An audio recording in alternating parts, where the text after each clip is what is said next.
live on to me TV. A fair one na yenjume die na ye no bon koma kakra fa Kotoko preparation na omo areas omo ne work second leg Morocco ebeba so first leg no me want any opportunity monitor kakra to me because I can say na game ni say yeah look I hope so card me say ban to can we see all the feeling go second the big go ba the ball by the second league you know the show the coach in them my question you know so me talk about so me so me na me talk about yes I need to go okay as a player former player no share game na e course so na wo be ka say ball no na work for share and I say Kotoko enya hard luck e wo game num said okay wo share tactically o bo Kotoko and I say game no na e fair name hard luck ana ma Kotoko anse maybe hard luck it's na you go on board the team no party on board the team no muso to ko wa e bi ko ya show mu 2 million ntesa okay well now second leg here koso e wo Morocco am say we have first results here by first leg we be ka say emu nheda nwasa o ma me hye mo goals wa ha na o hwe second leg here e koso a no fufu ye ko ho a e na match ne very tricky pa o gidi say Kotoko betimi atene nuama wo ho and that protect first half because no from Egypt Morocco needs first go any first half no first 20-30 minutes go there and run to me the first 30 minutes next all man here on pa because one man you know the pan one go yeah never because yani eliali say omba pata ya bo draw ya ko abutrika first 18 is na say for ni ani ya mu dia say otre ya izo ito mi do first half within first 20-30 minutes bono mu tumbobi well, legend from the old kind say Kotoko protect on first by 30 minutes and I say of the infant first time no kwana dena momo kudu on ma yana man North Africans and ya a down from the area western part of the continent in tia so first 30 minutes yana what dena bro momo dia no so no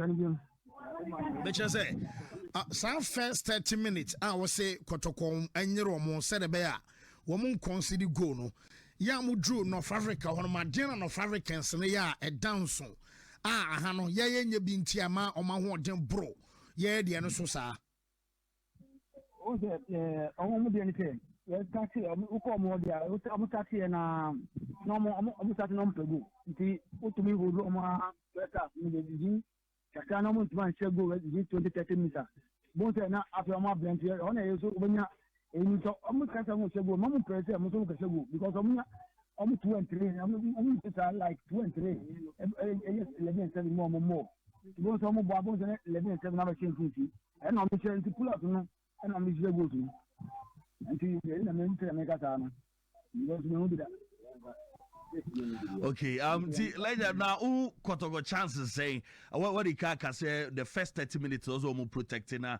omunya first goal crowd or ebetimi aboa on average ye ka say Kotoko ebetimi qualify ahead of work percentage no be mo say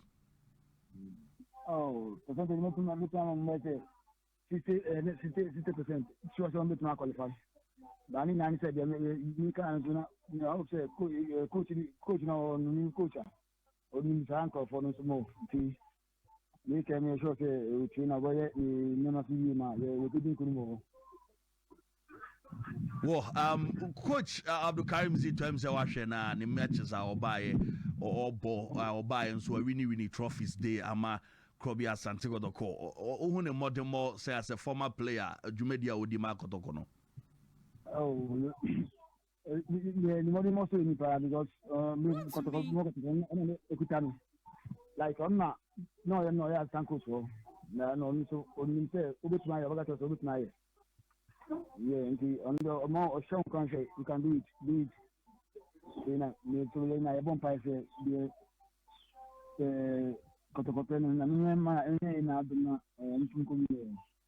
okay em say ensam de no ana wa bɔ no tofa de ama ye nem say de pɛsie nya bia no wa me saka intelligent em say wo nsam ade betwa to na afi ye nwie na nyame adoma efi na akɔpem say game no bɛba so no bibia ni e bɛsa aba na ye no wadi nkɔbɔ they're gonna say, yeah, bomb pipe, Kotoko, Yamia, Uncle Kumunda, not supported in Zindi, and I'm supported me. I'm almost supporting, almost supporting some papa, but he came with you, I don't private and only being Kunina Kofana. okay legend ya da sepa okay yane Douglas Nkrumah ana ebo enkomo You see how they all attention in now Kotoko. Morocco. Because you see how they omona yes league game koso but Kesiano Kotoko redemption. So omukwa ko je omo ho ewo oman friend Casablanca against work of Morocco. The work of no Jibu am say am share dem omu Kotoko no pa o ha no work possible on social media.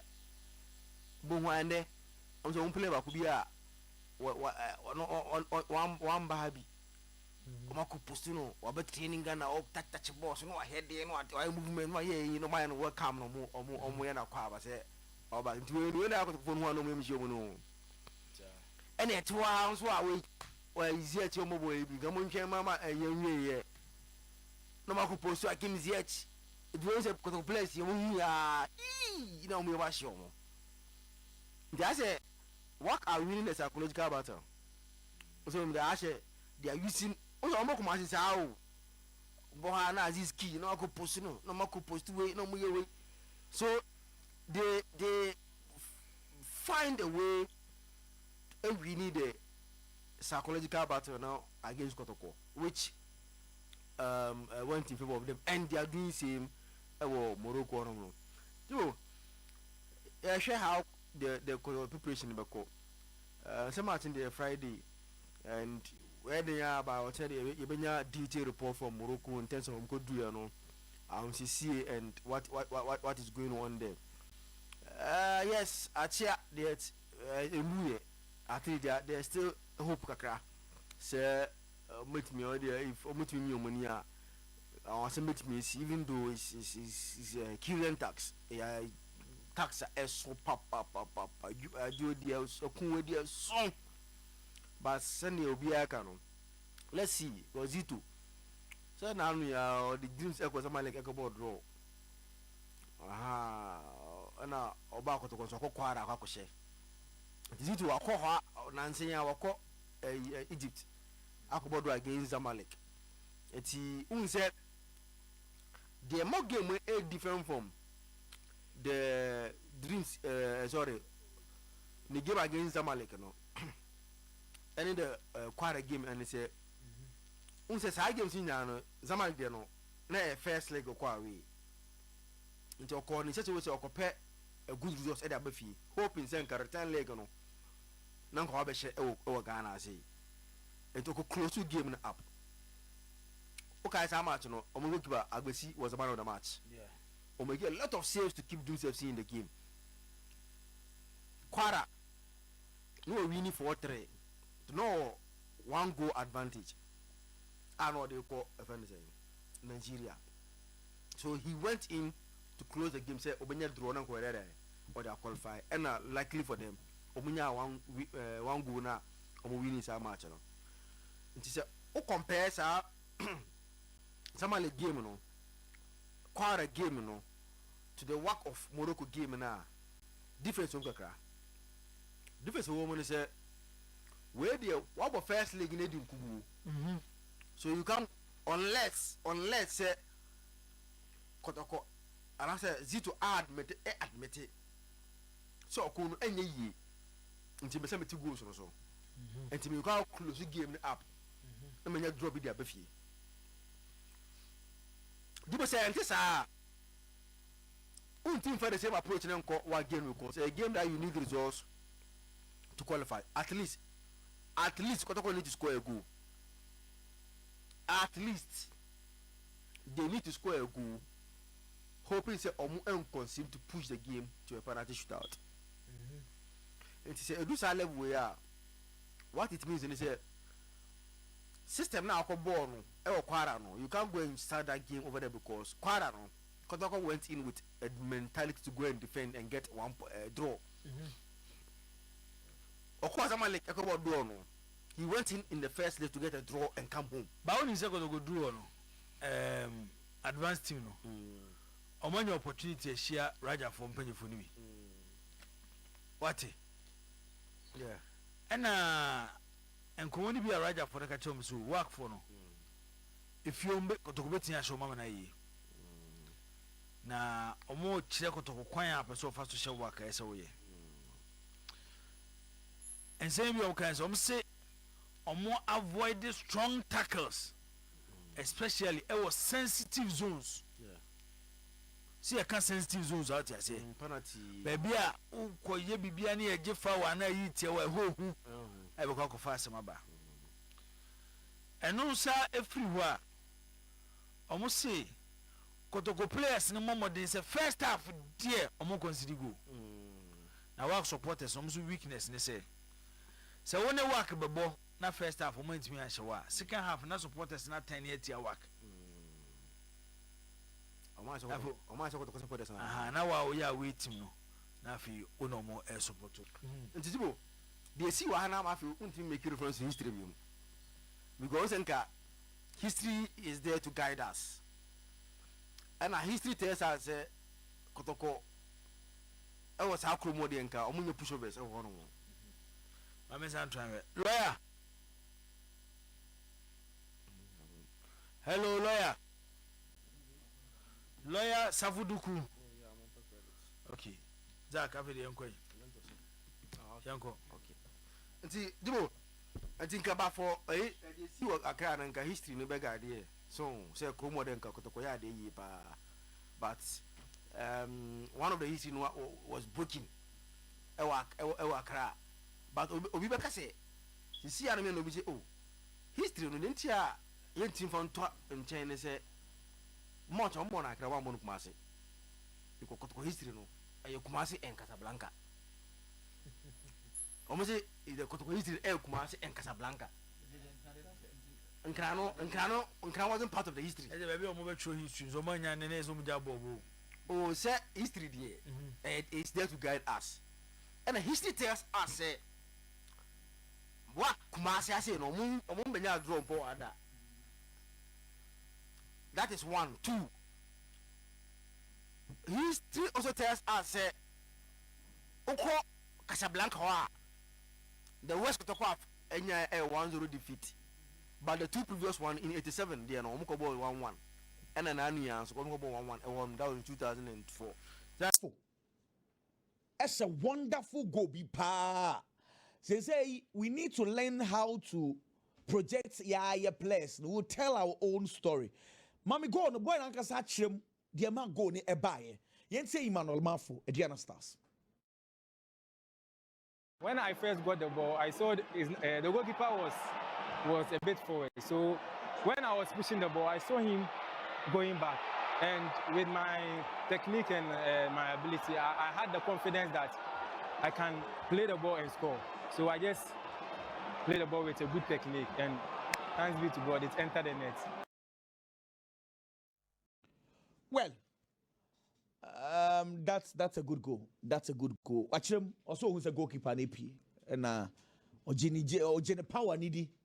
I mean, idea about why Emma football Nipako Stadium Pani say Obeko Stadium now be entertained and football when idea about it me entertain where the kind of goals are where witness say Obeko Stadium wa go and pim and a goals abeba nyina na ye petre na atom no ba Oko Stadium de bia na okohu sa classic goals ni bia ya na de bia we ne beji say obesa akopiem e wo stadium no. So seeing Emmanuel Mafo scoring that classic goal against Ehoho United no, I believe boy no it deserve a lot of credit. And Kweku se uhwe go ni very well onse na Hoho players ni mienu anana ene Emmanuel Mafo na no mo challenge for the ball ana saa 2 players no omunyina ntimi anwi ni ball na ball bedi Emmanuel Mafo ebedi no ho no onim the first thing oyeye the first thing Emmanuel Mafo ye ni say obepagya ne ti na wahwe ho United goalkeeper Kwaku Musa and at the time ball ni bedi no ho no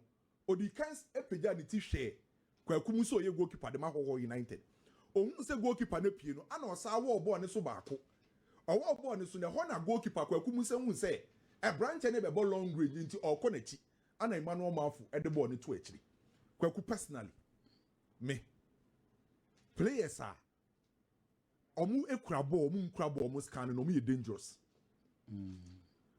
players omu very intelligent the first thing I obehu omu ne say ball mbedi omu okura na omu tutu omani hwe Daniel ni eje hwe Chipsa hwe Salif Ibrahim hwe Richmond Lamptey Fabio Gama just to mention few we mu ye nanse ya kra de o ball ni mbedu omu ho no kra no na omu tutu omani scan the moment how you player obesha ase say obescan no environment no ade ebo no say utimi gather information about the position of teammates and the position of players enti ball na Emmanuel Mafo share no enam say oscan ye no e man gather sa information ni say Kwaku Musa ye goalkeeper no wapie sanka wan scan anka won hu say goalkeeper na pie so the first thing I mean who say Emmanuel Mafo ye say oscan the environment no and every intelligent player bia no ade otaye pa na ye so scan enti se okwa abono ni kura sesi a adenti na ye say ya na obi ebo pedri mu din se midfield om na ebo bo no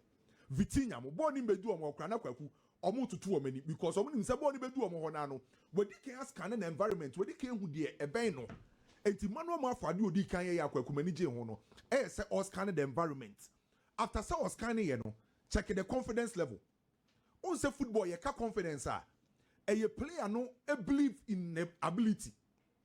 When you say Ghana has say your players baby almost super talent, almost quality, but we need that confidence to exhibit that quality. No, yeah, I'm a confidence level also. Form. At the time Emmanuel Mafo J born, Kwaku Sanke idea set the confidence level no form and come out born. Okay, your players baby many born was that same position. No, but now say I'm confidence level any student no onya sa kukudu no embo born. By the moment how do you say me what that ability we me what this skill. And my minya GDS me execute because BB we are is about risk taking. Or taking is a risk, I pay off for him and will be a bonny ding. And it's a when you have confidence now, ultimately just that kind of goes we. And the idea about where boy Emmanuel Mafo pano, that confidence level. Then you talk of technique, how the boss are born. Don't say that fundamental skill is very important. Yeah. You come and say, players need to be technical ability ya kele no. Players need to be technical ability. And it's a skill ne woni mu na e wo so exhibit mani padodo na hu no. Ayira. Anka ne no don botemo Charles Taylor Steven Oduro mu na be sa kind of goals we yo.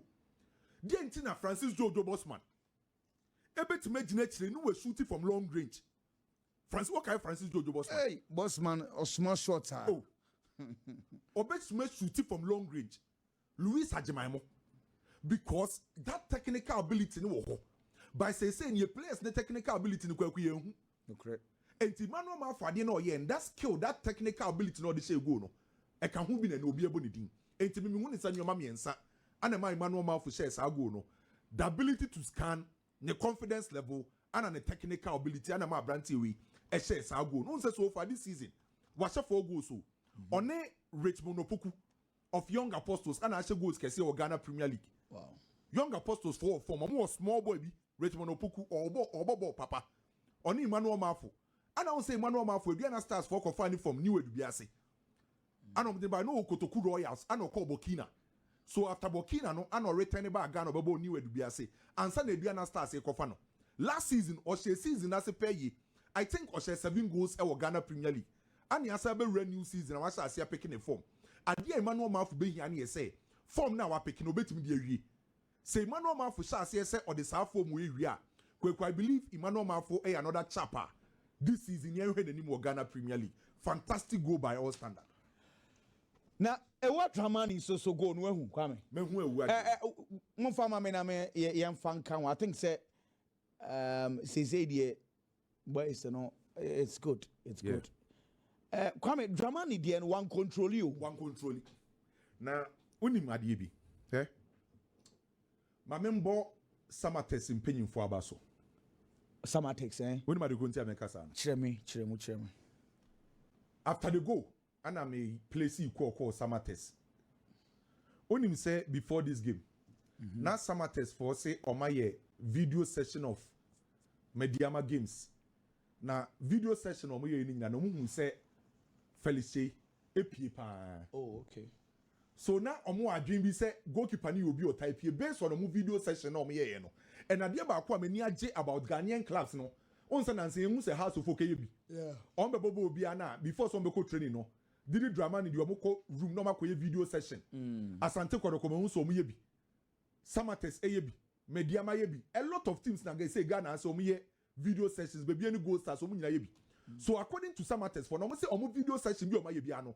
Omo say Felix Cheite and today I deal my target to say once I go keep on the piano or make my board the synergy. And no my dear, I say a manomante and a loose sabon. And to body bedi a word dramani hono. The word dramani the any one say one control. Ana angle no free ban unsa okele born a kakra. Yeah. Minim say and conforme blame goalkeeper Felix Chedie. By kwaku untimi take anything away from a word dramani. Na as a Felix slippery so ana. Ana make us obey my blame ne kakra. Okay. But me person be take anything away from a word dramani go no here day or say you know because na e yade o ma practice say goalkeeper ne type yi. Ana on say the man de ne ye say uhwe baby o free ba any angle no ball no anyhow wo kele ball na kwaku.